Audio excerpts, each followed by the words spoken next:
नमस्कार, प्रणाम, आदाब, सत श्री अकाल, नमो बुद्धाय। आपका स्वागत है अपराध की कहानी के इस एपिसोड में। उम्मीद है आप और आपका पूरा परिवार सुखी और सुरक्षित होगा। मेरी तरफ से आपको मंगल कामनाएं। आज मैं आपको जो कहानी सुनाने जा रहा हूँ वह बहुत ही चर्चित कहानी है। आप लोगों ने समाचारों में सुना भी होगा उसके विषय में। ये एक ऐसी लड़की की कहानी है। अक्सर लोग अपने अपने बच्चों को ये समझते हैं, ये सोचते हैं कि ये लड़का या लड़की पढ़ लिख करके एक योग्य और उच्च शिक्षा ग्रहण करे और उच्च शिक्षा ग्रहण करने के बाद वह ज़्यादा से ज़्यादा धन कमाए और संपन्न हो जाए तो उसका जीवन बहुत सुखी हो जाएगा। लेकिन इस कहानी से तो हमें यही शिक्षा मिलती है कि केवल पढ़ाई लिखाई और ज्ञान या धन हो जाने से आदमी सुखी नहीं हो जाता है। उसके दुख के कारण प्रतिदिन बढ़ते ही रहते हैं और इतने दुख के कारण हो सकते हैं जिसकी उम्मीद नहीं की जा सकती है। आइए इस कहानी में देखते हैं कैसे क्या होता है।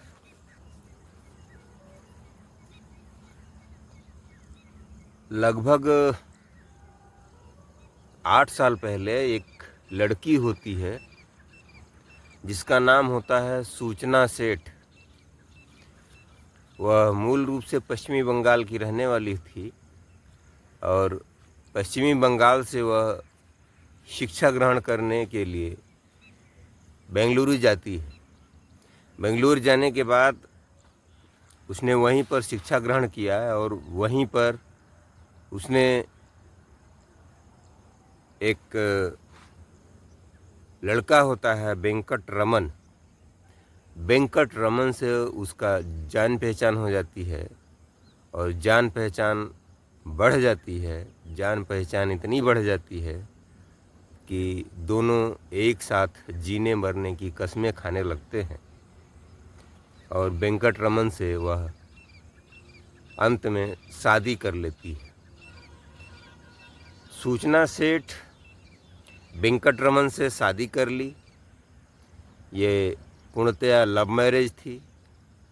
अब दोनों ने मिलकर एक स्टार्टअप कंपनी का जो है शुभारंभ करते हैं। तो उसका पति भी विशेषज्ञ था, आईटी विशेषज्ञ था, ये भी आईटी विशेषज्ञ हो गई। दोनों ने मिल कर के एआई टेक्नोलॉजी पर आधारित एक स्टार्टअप शुरू करते हैं और शुरू करने के बाद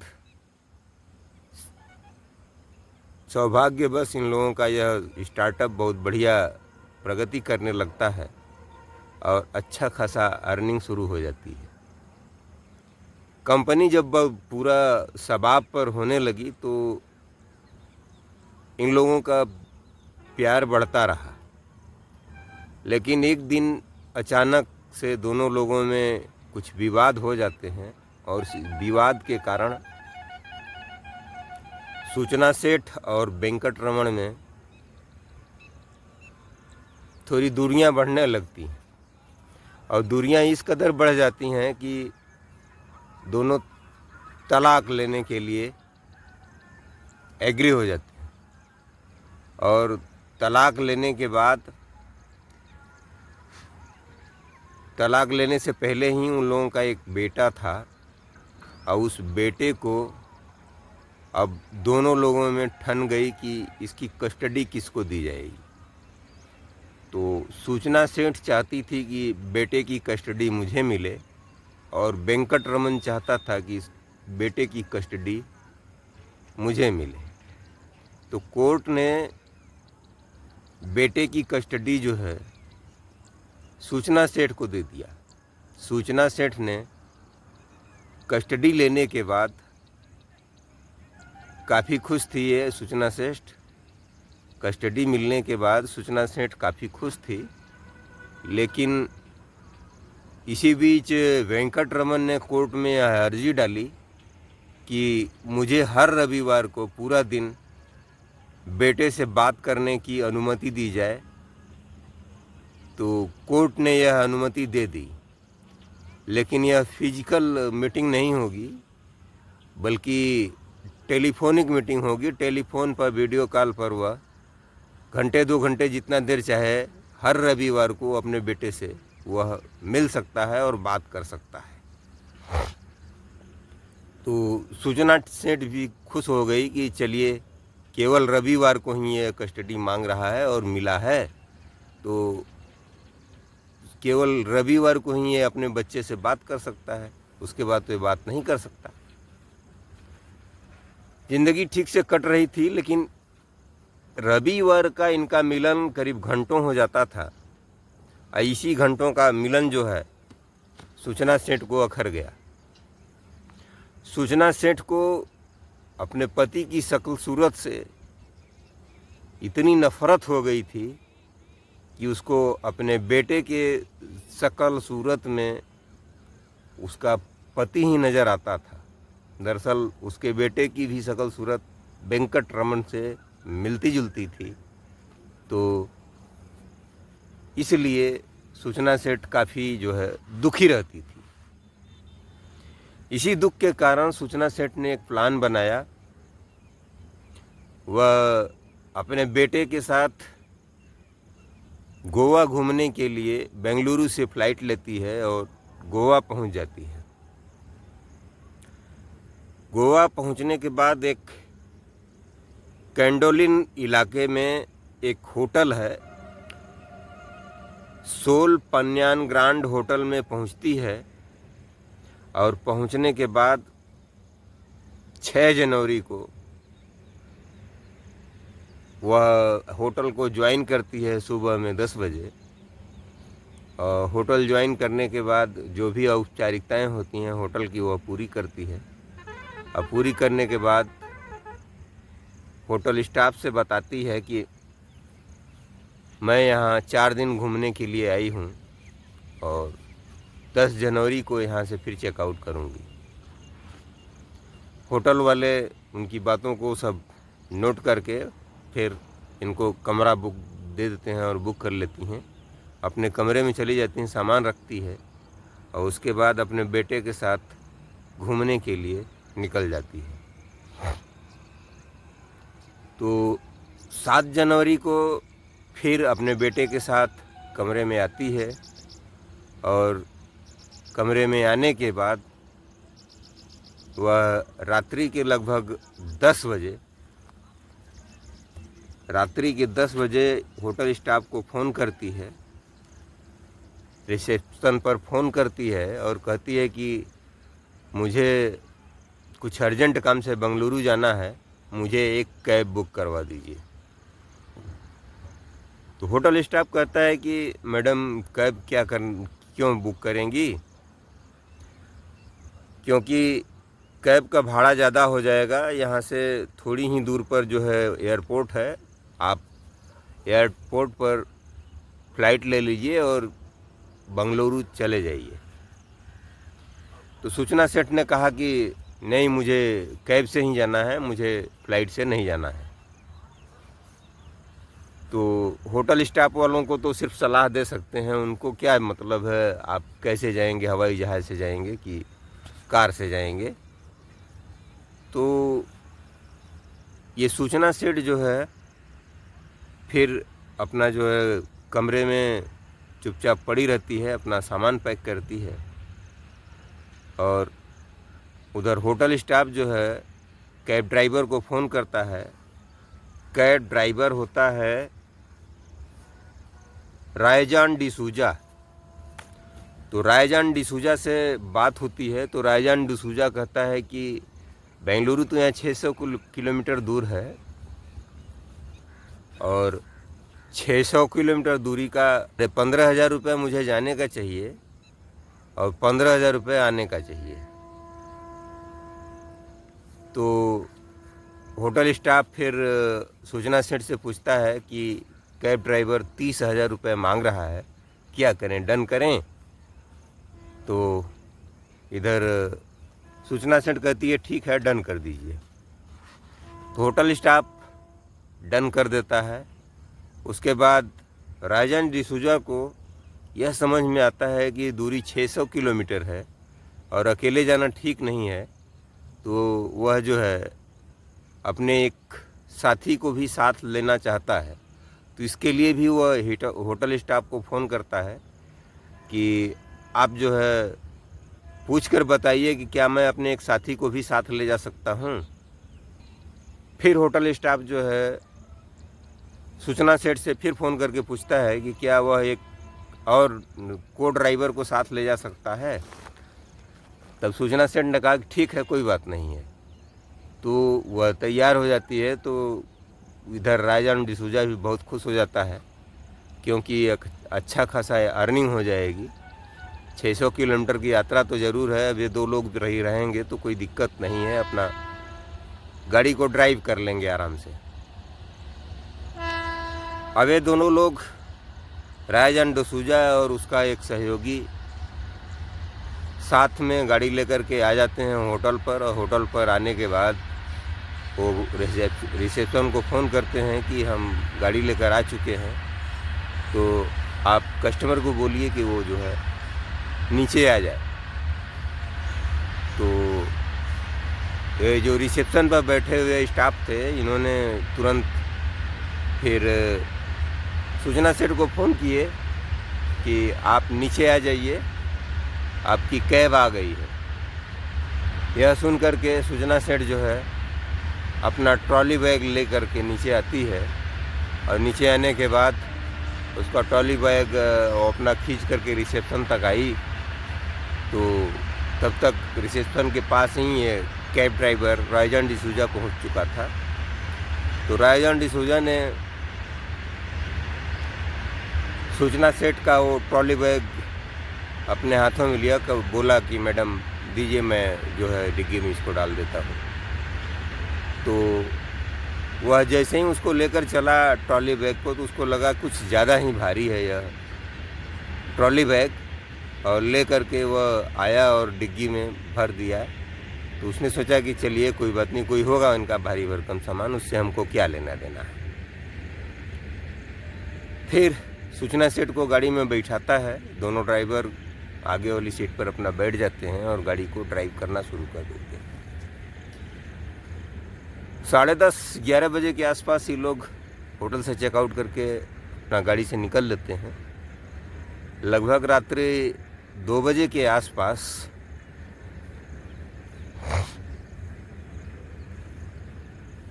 ये लोग एक होटल पर रुकते हैं और ढाबा पर रुकते हैं, जहां ये लोग चाय पीते हैं। चाय पीने के बाद फिर ये लोग आगे की रवानगी लेते हैं। आगे जाते समय और चेकआउट करने के तुरंत बाद इधर होटल स्टाफ का एक बंदा जो है कमरे में गया। तो कमरे में देखा तो उसको कुछ सस्पेक्ट समझ में आया। तो उसने जो है तुरंत आकर के अपने रिसेप्शन पर बताया कि ऐसी ऐसी घटना मुझे मालूम पड़ रही है। वहाँ कुछ जो तौलिया थी, तौलिया पर कुछ खून के धब्बे मिले हैं, मुझे लगता है वो खून है। तो यह सुनकर के पूरा होटल स्टाफ स्तब्ध रह गया। तब ये लोग जो है गौर करना शुरू कर दिए कि जब सूचना सेट आई थी तो एक 4 साल के बच्चे के साथ आई थी, लेकिन जब गई यहाँ से तो अकेले जा रही है। तो तुरंत शक हो जाता है। तो होटल स्टाफ फ़ोन करता है पुलिस को। पुलिस आ जाती है। पुलिस पूरा जांच पड़ताल करती है और अपना शक जाहिर करती है। ये होटल के स्टाफ के लोग जो है शक जाहिर करते हैं और बताते हैं कि इस तरह की एक महिला आई थी और उसने ऐसा ऐसा उसके साथ देखा गया है। यह सब सुनने और देखने के बाद पुलिस इस नतीजे पर पहुंची कि निश्चित रूप से इसकी इंक्वायरी की जानी चाहिए। तो तुरंत जो है उस कैब ड्राइवर का, राजन डिसूजा का नंबर लेती है होटल स्टाफ से और राजन डिसूजा को फ़ोन करती है पुलिस। तो पुलिस के एक सब इंस्पेक्टर फ़ोन करते हैं और फ़ोन करके रायजान डिसूजा से कहते हैं कि वो जो महिला आपके साथ सफ़र कर रही हैं वो अकेली हैं कि उनके साथ और कोई है। तो रायजान डिसूजा ने कहा कि नहीं, वो अकेली हैं। यह सारी बात जो है गोवा की लोकल लैंग्वेज कोंकणी में हो रही थी। तो सूचना सेठ को यह सब कुछ पता नहीं था कि यह क्या है, क्योंकि सूचना सेठ कन्नड़ तो जानती थी और बंगाली जानती थी, इंग्लिश जानती थी, लेकिन कोंकणी नहीं जानती थी। तो कोंकणी भाषा में लोगों का बातचीत हो रहा था।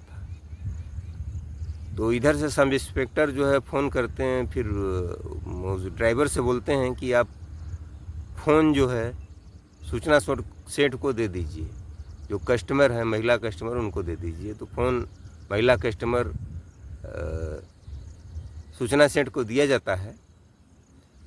सूचना सेठ बात करती हैं और काफ़ी पढ़ी लिखी थी और काफ़ी बुद्धिमान थी। तो जैसे ही पुलिस वाले पूछते हैं कि आप तो अपने बेटे के साथ होटल में आई थी, आप अकेली जा रही हैं, क्या आप मुझे बता सकती हैं कि बेटा कहाँ है? तो सूचना सेठ प्रत्युत्पन्नमति महिला थी, उन्होंने तुरंत बता दिया कि हाँ, बेटा हमारा था साथ में, मैंने उसे जो है अपने एक रिलेटिव के यहाँ छोड़ दिया है गोवा में ही। अब 3-4 दिन बाद मैं आऊँगी तो उसे ले लूँगी, साथ में लिवा आऊँगी। तो पुलिस वाले वो एड्रेस पूछते हैं जहाँ बेटे को उन्होंने रख रखा है।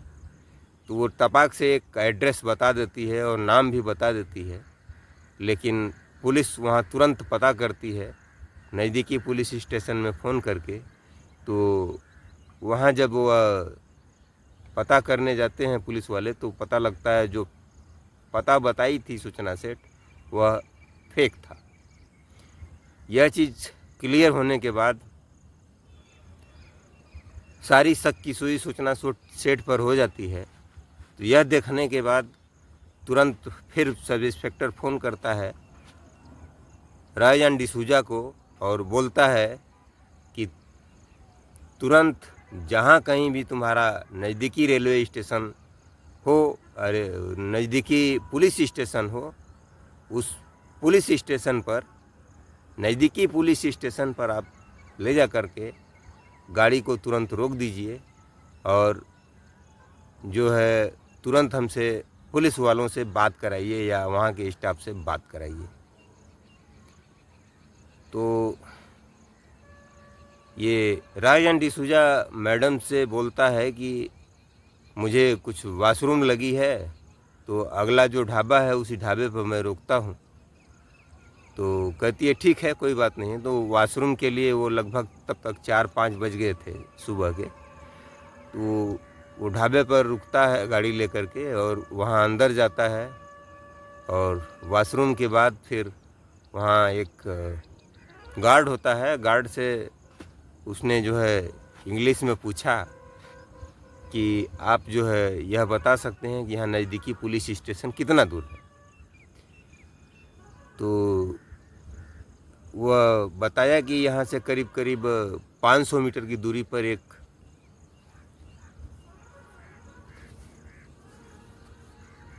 आई मंगला पुलिस स्टेशन है और मुश्किल से 500 मीटर दूर होगा आगे। तो आप यहाँ से जाइएगा तो तुरंत जो है आप सर्विस लेन में हो जाइएगा और सर्विस लेन पर ही वो है। तो ये जो रायजान डिसूजा था तुरंत फिर फ़ोन पर अपने सब इंस्पेक्टर को बता देता है कि आप लाइन पर ही रहिए, फ़ोन को चालू रखिए, मैं मुश्किल से 5 मिनट में पुलिस स्टेशन पहुंच रहा हूं, तो मैं आपसे बात करवाता हूं। तो तुरंत जो है फिर जैसे ही वो फ्रेश होकर के को ड्राइवर और सूचना सेठ आती हैं तो सबको फिर गाड़ी में बैठाता है और चल देता है। तो सूचना सेठ को कोई पता इसलिए नहीं होता है कि जो भी बात होती है तो सूचना सेठ के सामने ही ये रायजान डिसूजा जो है सब इंस्पेक्टर गोवा पुलिस के साथ बात जो करता है वो कोंकणी भाषा में करता है और कोंकणी भाषा सूचना सेठ को समझ में नहीं आती। तो यह लेकर के पूरी गाड़ी जो है इस आई मंगला पुलिस स्टेशन पहुंच जाता है। अब गाड़ी इनकी जो है कर्नाटक के चित्रदुर्ग ज़िले में रन कर रही थी और चित्रदुर्ग ज़िले का ही ये पुलिस स्टेशन था, आई मंगला पुलिस स्टेशन। और इसी पुलिस स्टेशन में सीधे गाड़ी को अंदर कर देता है। अंदर करने के बाद तब फिर वहाँ जो भी ड्यूटी पर तैनात था पुलिस वाला, उससे तुरंत गोवा पुलिस की बात करा देता है। गोवा पुलिस उनसे बात करती है और बात करने के बाद गोवा पुलिस उस पुलिस वाले से बोलती है कि आप तुरंत ये जो गाड़ी खड़ी है उसकी तलाशी लीजिए, इसमें एक लाश होने का शक है। तो पुलिस वाले सख्ते में आ जाते हैं और तुरंत अन्य साथियों को बुलाते हैं और जा करके तुरंत डिग्गी खुलवा करके चेक करते हैं। तो उसमें एक ट्रॉली बैग था डिग्गी में। ट्रॉली बैग को खोला जाता है तो उसमें ऊपर कपड़े मिलते हैं। कपड़ों के 3-4 परत के बाद तो फिर एक बेटे की लाश मिलती है जो लगभग 4 साल का था। और उस बेटे की लाश के साथ फिर पुलिस जो है तुरंत गोवा पुलिस को संपर्क करती है और कहती है कि इस डिग्गी में तो एक लाश मिली है बच्चे की। तो पुलिस कहती है ठीक है, इन लोगों को कस्टडी में रखिए सबको, मैं हमारी पुलिस टीम आपके यहाँ पहुँच रही है और इन लोगों को लेकर तुरंत आएगी। इधर गोवा पुलिस की एक पुलिस टीम तुरंत जो है कर्नाटक के लिए रवाना हो जाती है। कर्नाटक में चित्रदुर्ग ज़िले का ये जो आई मंगला पुलिस स्टेशन है, उस पुलिस स्टेशन में शाम होते होते पहुंच जाती है। तब तक ये लोग सभी लोग वहीं पर पुलिस स्टेशन में अपना बैठे हुए थे। और जब पुलिस पहुंच जाती है तो अपने टीम के साथ इनको सूचना सेठ को तुरंत गिरफ्तार कर लिया जाता है और इनका ट्रॉली बैग, बच्चे की लाश वगैरह सब वहीं पंचनामा करवा करके और तुरंत अपनी गाड़ी से ले कर के इन लोगों को गोवा आ जाती है पुलिस। और गोवा आने के बाद बेटे की लाश को तुरंत पोस्टमार्टम के लिए भेज दिया जाता है। और पोस्टमार्टम में जो खुलासा होता है वह यह होता है कि इस लड़के की गला दबाकर हत्या की गई है। उसके बाद फिर यह जिंदा न बचे इसलिए उसकी नस काटी गई थी, इसलिए खून की भी कुछ कमी हो गई थी। इस तरह की कुछ रिपोर्ट आ गई। रिपोर्ट आने में जब इतना समय लगा और सब कुछ हुआ तो इधर जो सूचना सेठ थी ये पुलिस के गिरफ्त में थी और पुलिस के गिरफ्त में वह कोई जवाब नहीं दे पा रही थी कि वह बेटे को क्यों मारा। कड़ाई से पूछताछ करने पर वह बताती है कि इस बेटे की शक्ल में मुझे अपने पति का शक्ल और चेहरा नज़र आता था, जिससे मुझे बहुत जलन होती थी और इसी जलन की वजह से मैंने इसकी हत्या कर दी। और हत्या करके इस तरह से मैं भाग जाना चाहती थी और वहाँ ले जाकर किसी नदी नाले में इस ट्रॉली बैग को फेंक देती और फिर मैं चली जाती, किसी को पता नहीं लगता। लेकिन मैं पकड़ी गई हूँ तो अब जो कानून सज़ा देगी वह मुझे भोगना पड़ेगा। तो इस प्रकार एक माँ कितनी क्रूर हो सकती है, एक अपने बेटे के साथ, सगे बेटे के साथ, जिसकी कस्टडी लेने के लिए इसने जो है कोर्ट में इस तरह से अर्जी दाखिल किया था कि मुझे कस्टडी मिले, मेरे पति को न मिले, लेकिन इस तरह से क्रूरतम व्यवहार करके और उस बेटे की हत्या करती है। लोग कहते हैं कि सभी रिश्ते तो सभी रिश्ते हैं, लेकिन माँ और बेटे का रिश्ता बहुत ही गहरा होता है और इस रिश्ते को कभी कलंकित नहीं देखा गया है। लेकिन आज जो देखने में और सुनने में आया है, और जो यह चीज़ आपके सामने प्रत्यक्ष है, वह काफ़ी कष्टकारी है। ये रही आज की कहानी मित्रों, और यह कहानी अगर आपको अच्छी लगी है तो आप वीडियो को लाइक कर दीजिएगा और मेरे चैनल को सब्सक्राइब कर लीजिएगा। और मेरी यही विनती है आप लोगों से, यही रिक्वेस्ट है कि आप मेरे चैनल को सब्सक्राइब कर लीजिएगा और उसके बाद कमेंट भी ज़रूर कीजिएगा। कमेंट में अपना नाम, पता और जगह बताइएगा कि आप कहाँ से देख रहे हैं। तो अगली वीडियो में मैं आपका नाम के साथ इस जो आगे वाला एपिसोड होगा उसमें आपको मैं सूचित करने का प्रयास करूँगा। तो आप अब तक हमारे साथ वीडियो में बने रहे, इसके लिए आपको बहुत बहुत धन्यवाद। और इसी के साथ अगली एपिसोड तक, कल रात 8 बजे मैं अगली एपिसोड में फिर मैं आपसे मिलूँगा। तब तक के लिए आप मुझे इजाज़त दीजिए। धन्यवाद। नमस्कार। जय भारत।